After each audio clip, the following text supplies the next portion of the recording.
Well, we have again a reversible reaction. A and B, these are our reactants, and they form the products C plus D. We know that this reaction has a free Gibbs energy of minus 1.36 kilojoule per mole.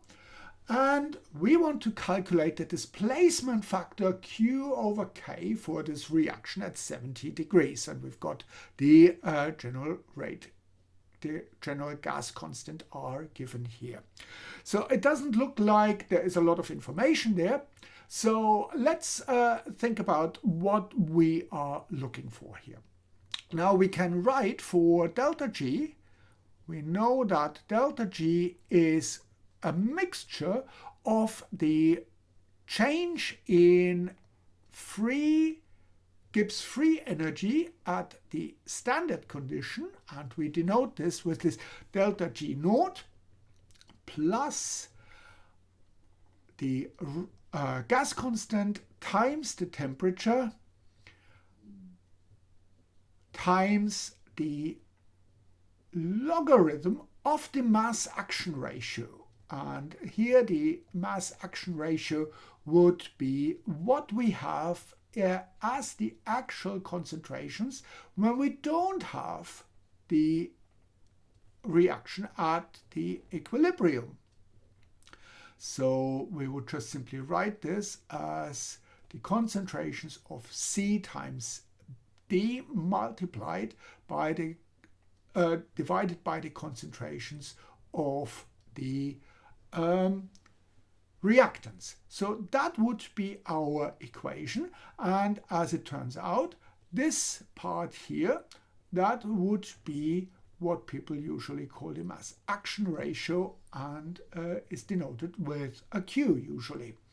So we have this part here. Well, we don't have this part, but you know, this is what we are looking for. That's our Q.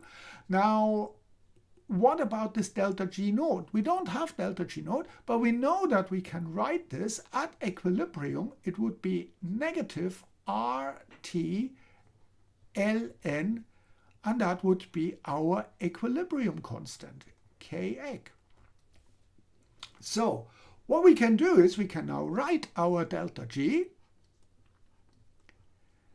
equals negative RT ln K. That's the equilibrium constant, of course, plus RT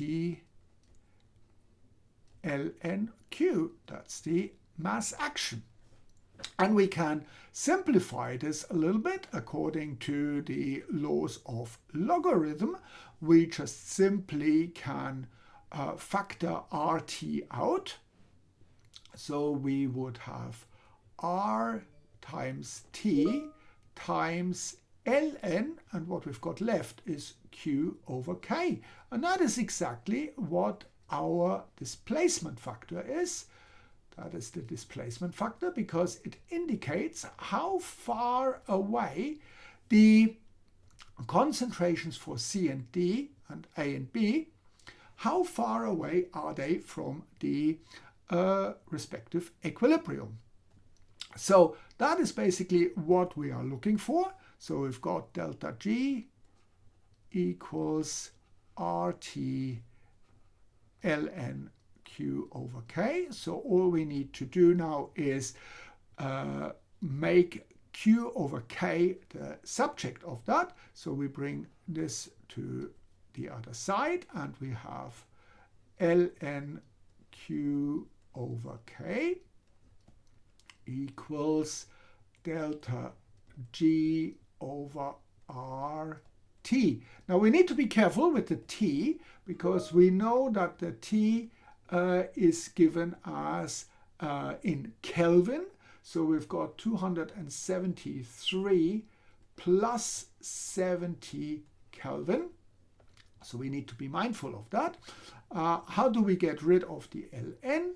Well, we take both sides e to the power of, and we've got e to the power of ln Q over K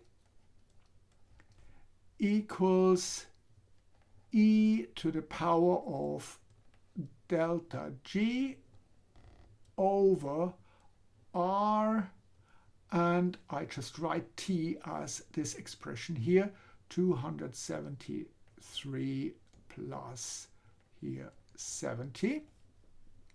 So all I need to do now is put in the numbers. I know that E and Ln cancels out. So I can say now Q over K. That is my displacement factor that I'm looking for, equals e to the power of negative 1.36 times 10 to the positive 3, and I convert the kilojoules to joules because my gas constant is in joules. So I have joules per mole for delta G divided by 8.31 joule per mole and Kelvin times 273, let's leave that, plus 70 Kelvin. So I see the Kelvins cancels out, the joules per mole cancel out, and I have a unitless expression up here.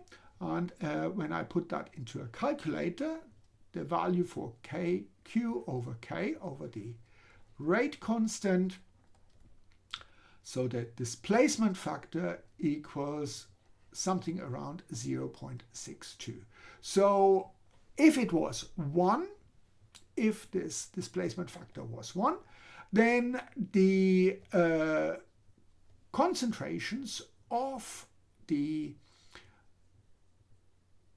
products and the reactants would be at equilibrium, and the further away this displacement factor from 1 actually is, the further away is this reaction, the further away are the concentrations of the components from the equilibrium concentrations. So I hope this makes sense, and thank you very much for watching.